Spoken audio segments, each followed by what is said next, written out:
દાહોદના દેવગઢ બારાના બૈણા ગામે નદીમાં ટ્રેક્ટર તણાતું જોવા મળ્યું, જ્યાં પાનમ નદીમાં અચાનક જ પૂર આવી ગયું અને તેમાં આ ટ્રેક્ટર તણાતું જોવા મળ્યું હતું।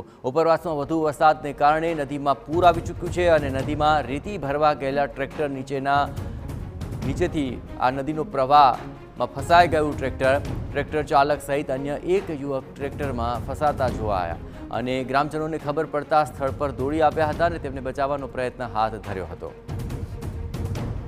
વધુ વિગતે વાત કરવા જોડાઈ રહ્યા છે ટીવી 9 સંવાદદાતા પ્રિતેશ પંચાલ। પ્રિતેશ, શું હતી સમગ્ર ઘટના?